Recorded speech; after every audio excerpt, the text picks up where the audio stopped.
तो फिर इसके बाद क्या होता है, मोदी की घंटी आती है किसके पास, आंध्र प्रदेश गवर्नमेंट के पास, कि अडानी को उसका हिस्सा दिया जाए, काम की जिम्मेदारी दी जाए। तो उसका पूरा काम कौन देख रहा है, अडानी। और यहाँ पे कौन बचा है, अंबानी। तो ऐसे कारपोरेटों को उखाड़ने की जिम्मेदारी यहाँ के मालिकों की होनी चाहिए। और वो उस काम को करने के लिए यहाँ से चुन के गए हमारे विधायक महोदय जी को जिम्मेदारी लेनी चाहिए कि हम आपका नेतृत्व करेंगे। और यदि नहीं होता है नेतृत्व तो छोड़ो गोंडवाना के पास, हम नेतृत्व करेंगे, आपको अधिकार दिलाएंगे, वादा करते हैं आपसे। और वो सामने वाले यदि बीजेपी कांग्रेस आपको नहीं बोलने देते तो विधायक महोदय जी आपसे आग्रह निवेदन है, आ जाइए गोंडवाना में, हम आपको आजादी देंगे बोलने की। हम आजादी देंगे कि आप बोलिए, डट के बोलिए, क्योंकि सवाल इस मालिक का है, सवाल इस जनता का है जो अपनी जमीन से बेदखल कर दी गई है, जो अपने खेत से बेदखल कर दी गई है, अपने गांव से बेदखल कर दी गई है, जिनकी बकरी जो है बेदखल कर दी गई, जिनकी गाय भी बेदखल कर दी गई है, जिनके खेत को भी बेदखल कर दिया गया है, और जिनकी पुरखें उसकी पर दफन हुई है, उस पुरखों को निशानियों से भी बेदखल लगा है। तो ऐसे लोगों को बेदखल करने के लिए और ऐसे लोगों को 26 फुट गड्ढा करके गाड़ने के लिए ये जनता तैयार है। क्या आप साथ देते हैं विधायक महोदय जी, बताइए। यदि आप साथ देते हैं तो हम गारंटी देते हैं कि आप जाइए अभी विधानमंडल में, पत्र लिखिए यहाँ की जनता के दुखड़े के, हम आपका सपोर्ट करेंगे। करते हैं कि नहीं सपोर्ट, और नहीं करेंगे तो बहिष्कार भी करेंगे कि नहीं करेंगे ना बहिष्कार। ना हम नाव में घुसने देंगे, ना हम विधानसभा में घुसने देंगे। क्यों नहीं घुसने देंगे, क्योंकि आपको जो पावर दिया है वो इस भारतीय संविधान ने दिया है, इस बाबा साहब अम्बेडकर के मेहनत ने दिया है। अब जमीन से तो हमको बेदखल कर दिया, और जो 10 साल का आरक्षण था साथियों, वो 10 साल का आरक्षण धीरे धीरे धीरे आज 75 साल में चला गया। ये चिंतन का विषय है।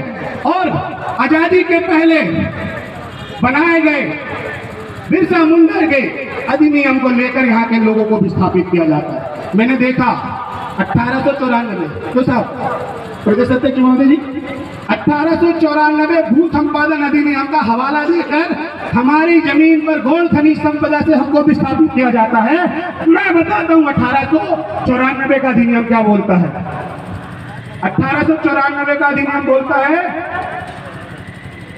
आदिवासियों की जल जंगल जमीन, आदिवासियों की जल जंगल जमीन ना तो गैर आदिवासी ले सकता है, ना तो सरकार ले सकती है, तो वहां का मालिक कौन, आदिवासी।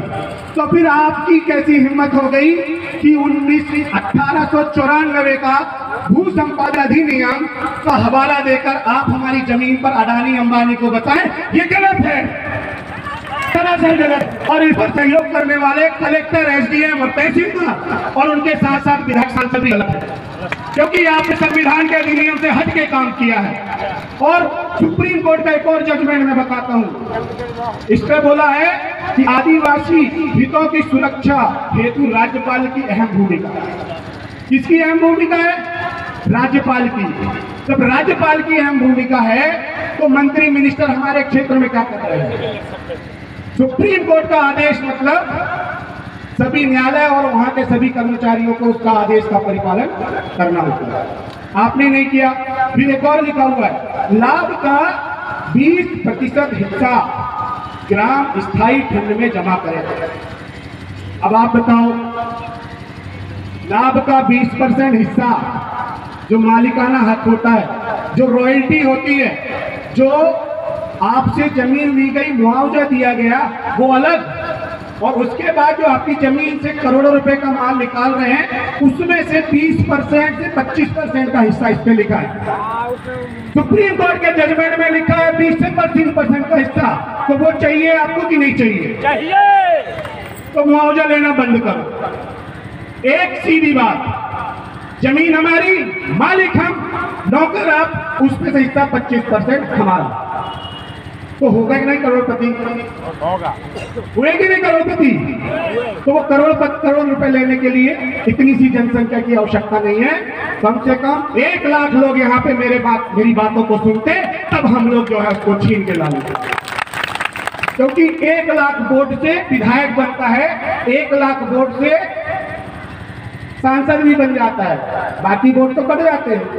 कम से कम एक विधायक बनाने लायक लोग तो बैठे रहते हैं यहाँ पे।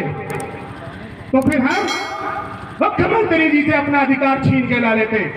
56 इंच का सीना ऐसे ही नहीं बोलते हैं। 56 इंच का सीना आदिवासियों का है, क्योंकि वो 56 इंच के सीने के सहारे उस जमीन को खोदकर बीज बोता है और बीज बोकर कटाई करता है, और कटाई करने के बाद पूरे देश का पेट भरता है, इसीलिए उसको मालिक बोलते हैं।